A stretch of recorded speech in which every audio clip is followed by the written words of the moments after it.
لبنان کی جنگجو تنظیم حزب اللہ نے اسرائیلی حملے میں جاں بحق ہونے والے اپنے سینئر کمانڈر محمد ناصر کی شہادت کا بدلہ لے لیا۔ حزب اللہ نے اسرائیل کے مختلف علاقوں میں 200 راکٹ فائر کیے۔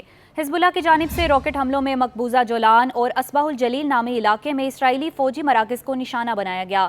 حزب اللہ کے راکٹ حملے میں کئی اسرائیلی فوجی ہلاک اور درجنوں زخمی ہو گئے، جن میں متعدد زخمیوں کی حالت تشویشناک ہے۔ حزب اللہ کے سینئر عہدیدار ہاشم صفی الدین کا کہنا ہے کہ ان کا گروپ اسرائیل میں اپنے اہداف کو وسیع کرے گا اور اسرائیل کو جوابات کا سلسلہ یکے بعد دیگرے جاری رہے گا۔ ہاشم صفی الدین کا کہنا ہے کہ حزب اللہ کی جانب سے یہ سلسلہ ایسی نئی جگہوں کو نشانہ بناتا رہے گا جن کے بارے میں دشمن نے کبھی سوچا بھی نہیں ہوگا۔ دوسری جانب حزب اللہ کے حملے کے نتیجے میں پورے شمالی اسرائیل میں فضائی حملے کے سائرن بجائے گئے۔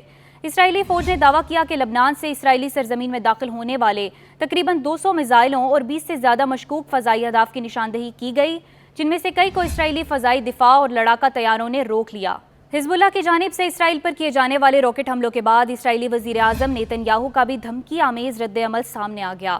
اسرائیلی وزیر اعظم نیتن یاہو نے تل ابیب میں وزارت دفاع میں فضائیہ کے آپریشن ہیڈ کوارٹر کے دورے کے دوران گفتگو کرتے ہوئے کہا کہ جو ہمیں نقصان پہنچائے گا اسے ہم نہیں چھوڑیں گے۔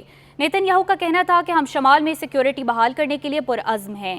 اسرائیل اور حزب اللہ کے درمیان سرحدی جھڑپوں میں لبنان میں کم از کم 496 افراد مارے جا چکے ہیں، جن میں اکثریت عام شہریوں کی ہے، جبکہ اسرائیلی حکام کے مطابق حزب اللہ کے حملوں میں 15 اسرائیلی فوجی اور 11 شہری ہلاک ہو چکے ہیں۔ ادھر حزب اللہ کے رہنما شیخ نعیم قاسم کا کہنا ہے کہ لبنان اسرائیل سرحد پر تنازع کا واحد رستہ غزہ میں مکمل جنگ بندی ہے۔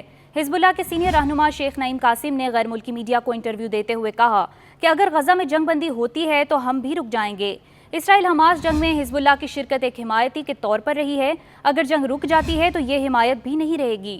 شیخ نعیم قاسم نے مزید کہا کہ اگر اسرائیل جنگ بندی معاہدے اور غزہ سے مکمل انخلاء کے بغیر فوجی کارروائیوں میں کمی کر دے تو لبنان اسرائیل سرحدی تنازع کے مضمرات کم واضح ہوں گے۔ غزہ میں جنگ یا عدم جنگ کے درمیان کوئی معاملہ طے ہوا ہے تو ہم ابھی جواب نہیں دے سکتے۔ شیخ نعیم قاسم کا کہنا تھا کہ ہمیں یقین نہیں کہ اسرائیل کے پاس فی الحال حزب اللہ کے ساتھ بھرپور جنگ شروع کرنے کی صلاحیت ہے یا اس نے فیصلہ کیا ہے۔ اگر اسرائیل لبنان میں ایک محدود کارروائی شروع کرنے کا ارادہ رکھتا ہے تو اسے یہ غلط فہمی نہیں ہونی چاہیے۔ انہوں نے کہا کہ اسرائیل محدود جنگ، مکمل جنگ، جزوی جنگ کا فیصلہ کر سکتا ہے، لیکن اسے یہ بھی توقع رکھنی چاہیے کہ ہمارا رد عمل اسرائیل کے مقرر کردہ جنگی اصولوں کے اندر نہیں ہوگا۔ اگر اسرائیل جنگ چھیڑے گا تو اس کا مطلب ہے کہ وہ جنگ کی حد کو کنٹرول نہیں کرے گا۔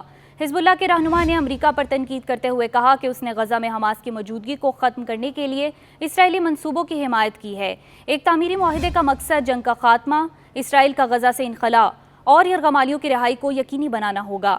دوسری جانب ایرانی پاسداران انقلاب کے کمانڈر امیر علی حاجی زادہ کا کہنا ہے کہ ابھی اسرائیل پر براہ راست حملے کے لیے مناسب وقت نہیں آیا، لیکن جیسے ہی موقع ملا تو اسرائیل کو منہ توڑ جواب دیں گے۔ عرب میڈیا کے مطابق پاسداران انقلاب کے کمانڈر نے کہا کہ اسرائیل 9 ماہ سے امریکہ اور یورپی ممالک کی حمایت سے عالمی قوانین کو کسی خاطر میں نہ لاتے ہوئے اور انسانی حقوق کی سنگین خلاف ورزی کرتے ہوئے غزہ پر مسلسل حملے کر رہا ہے۔